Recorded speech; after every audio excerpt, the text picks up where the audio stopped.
Hey guys, welcome back to another video. Today I'm doing something a little different, and that is Marvel actors that were replaced. This is going to be the first part of a three-part series I'm going to be doing. So basically in this, I'm going to go over actors that have played iconic characters in the MCU that have been replaced in upcoming or in later movies. So this is not just going to be, and also I also do want to give a few clarifications. One, this is not just going to focus on the movies in the MCU. This is going to focus on other Marvel movies and TV. This is all will also include TV series. Number two, the actor cannot be replaced and say if it's like a reboot series. So, for example, Tobey Maguire, Andrew Garfield, and Tom Holland as Spider-Man. That would not technically count because they are different trilogies. In order for an actor to count, they have to either have been fired, they had died, or not given a proper send-off. So, yeah. So let's get right into the video. I want to first start off with actors who were originally chosen from certain characters that did not end up making the final cut. So starting with Wolverine, originally Del Rey Scott and Keanu Reeves were offered the role before Hugh Jackman. This was mainly because Hugh Jackman was a relatively unknown actor at the time. Emily Blunt was originally offered the role of Black Widow before they went with Scarlett Johansson. This was because Blunt was working on the movie Gulliver's Travels, which interfered with the filming schedule, so she could not do it.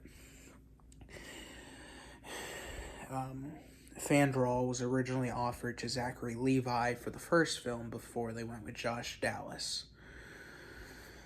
This was because Levi was working on the movie Once Upon a Time, so he couldn't do it. And then finally, the most famous character of the MCU, that being Iron Man, was originally offered to Clive Owen, Timothy Olyphant, and Tom Cruise before they went with Robert Downey Jr. This was because of Robert Downey Jr.'s shady past. They didn't want the movie to fail, which I ended up thinking was a great choice. They went with him because otherwise Iron Man would probably not be well regarded. So yeah, now moving on to actual actors that were replaced.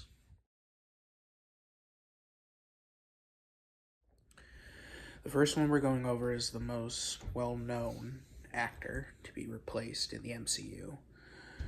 Originally, in the original 2008 movie, The Incredible Hulk, Bruce Banner / the Hulk was played by actor Edward Norton. Unfortunately for Norton, the main reason they replaced him was because reportedly he was difficult to work with, as well as the Incredible Hulk is one of the lowest marketable Marvel movies until the Marvels came out in 2023. Due to this, for the Avengers and then later the other Avengers movies, Norton was replaced with Mark Ruffalo, which in my opinion, I like Ruffalo better than Norton, because when I watch many movies with Edward Norton, he just feels like he's playing himself instead of like an actual character. So yeah, now moving on to Captain America.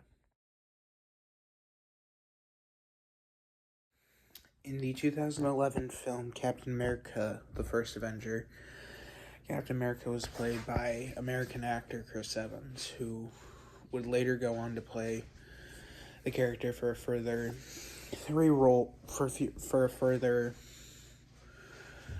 8 movies, up until Evans decided to retire from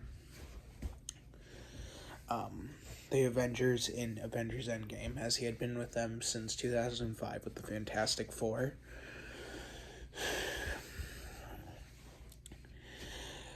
For the upcoming Captain America Brave New World film that comes out in February, um, Captain America is being played by actor Anthony Mackie, who, judging by the trailers, Mackie looks like he could be a good Captain America. But I won't know until I watch the movie in February, so until then, I'm just gonna say Evans is the superior. But you never know. So yeah, now moving on to Thunderbolts Ross. In The Incredible Hulk with Edward Norton in 2008, Thunderbolts Ross was played by actor William Hurt, which Hurt would go on to play the role for a further 5 films. Unfortunately, Hurt passed away in 2022. So for the upcoming Captain America Brave New World movie, Hurt has been replaced with American actor Harrison Ford, also known as Indiana Jones. Judging by the trailers, Ford could be a good replacement for Hurt, especially judging by what I've seen of Ford in both Jack Ryan and Indiana Jones. This could be a really good role, but until then, I won't know. So as of right now, I will say Hurt. I mean, not Hurt. Yeah, Hurt is the superior Thunderbolts Ross. Now moving on to Venom.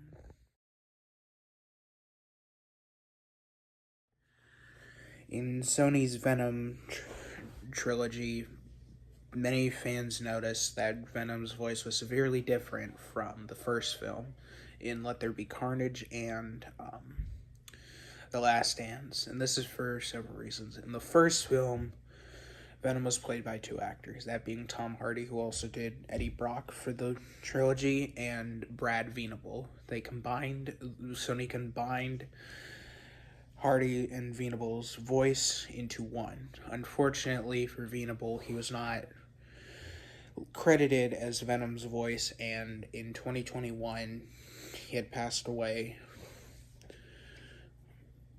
So thus he could before Let There Be Carnage and The Last Dance.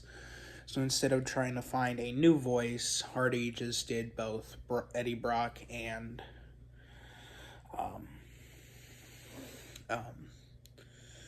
Venom's voice.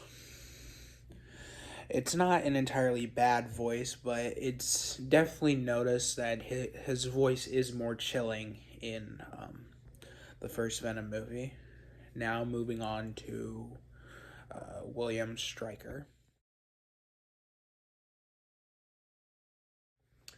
Now you guys are probably confused on who William Stryker is. He is a X-Men character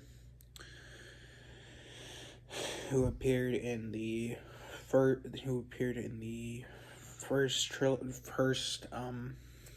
X-Men, the first 3 X-Men movies, as well as in later films. In 2003, with the third X-Men movie, that being X-Men: The Last Stand, he was played by Scottish actor Brian Cox, who I have mentioned on my channel before as one of the actors as Hannibal Lecter.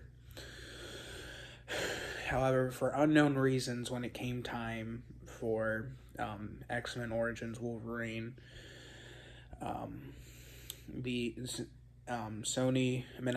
Fox decided to replace Brian Cox with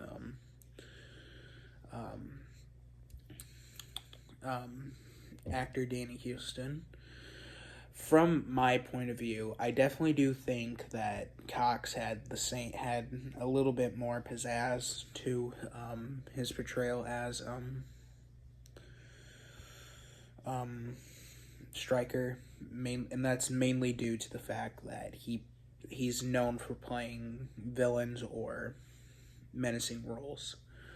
Houston isn't bad, but he's not like the best actor. So yeah, now moving on to Red Skull.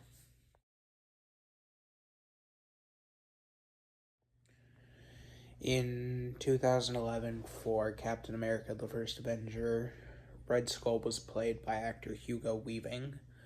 However, when it came time to do Avengers Infinity War, they replaced him with Ross McCard. And McCard would go on to play him for both Infinity War and Endgame. So yeah, now moving on to Thanos.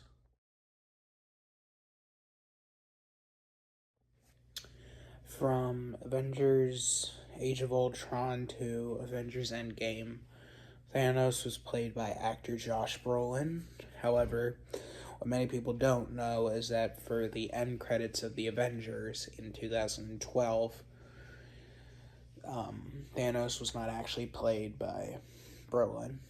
He was actually played by actor Damon Poitier.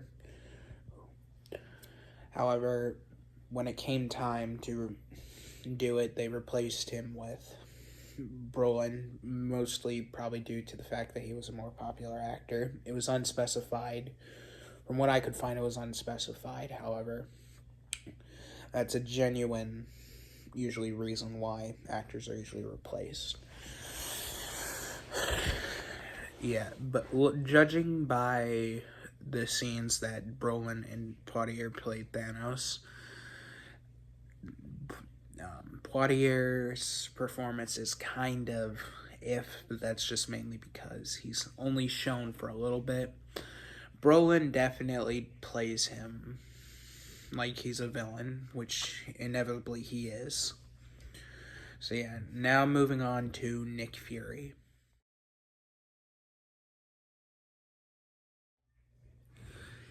In the 1998 Nick Fury movie, which was the first major Marvel movie that kicked off the MCU,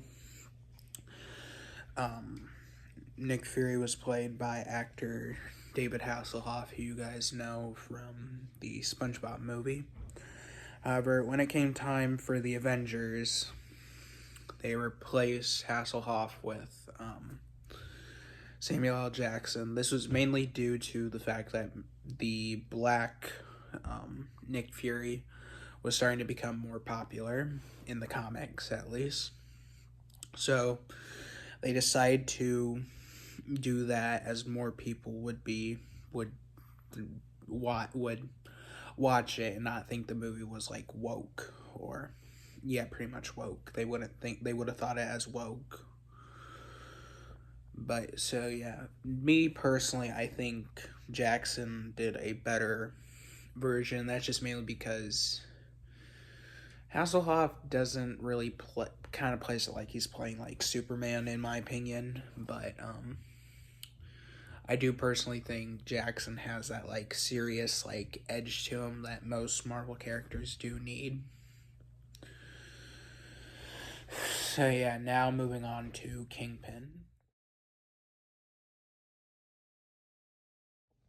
In the 2003 Daredevil movie, Kingpin was played by actor Michael Clark Duncan, known for his role as John Coffey in The Green Mile.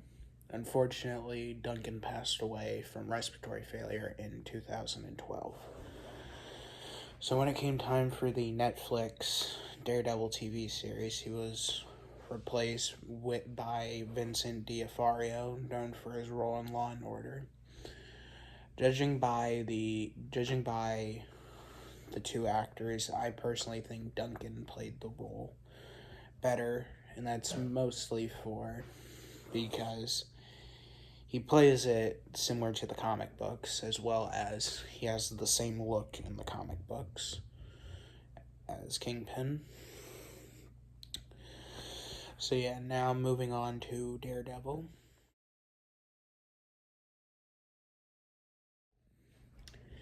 In the 2003 Daredevil movie, Daredevil was played by actor Ben Affleck, best known for his role as Batman in the DC Extended Universe. However, several toxic um, due to several toxic issues on the movie, he did not return for the 2015 Daredevil TV series. So when it came time for that, they replaced him with um, Charlie Cox, best known for his role as meant in um, HBO's Boardwalk Empire. Judging by the two actors, Affleck definitely has a more cynical edge to Daredevil, which I kind of like better. Now moving on to Cyclops.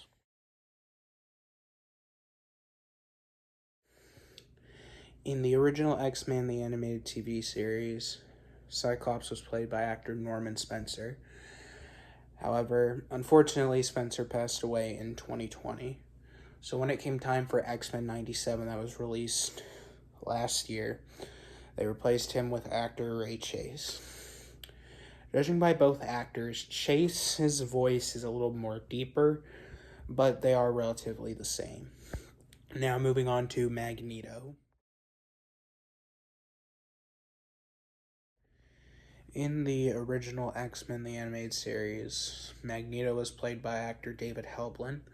Unfortunately, Helblin passed away in 2020, like with Spencer. So when it came time for X-Men 97 that was released last year, he was also played by Ray Chase. Judging by both actors, they're relatively the same. There is no real difference that I could tell personally, but they do both sound identical, even though they're not going to be the same. And that's mostly because they're different actors, they don't have the same voice. So yeah, now moving on to our final character, which is Colonel James Rhodes from Iron Man.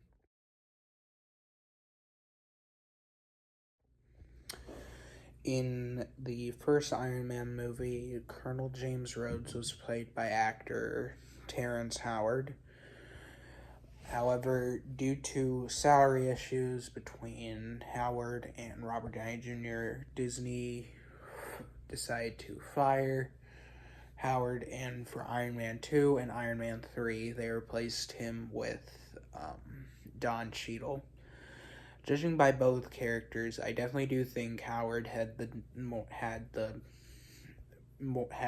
character more built down than Cheadle, but both actors were both equally great in their performance. So yeah, guys, that's going to do it for this video. I hope you guys enjoyed. Make sure to like, subscribe, comment, turn on notifications so I know some of my future videos. I love you all so much, and bye.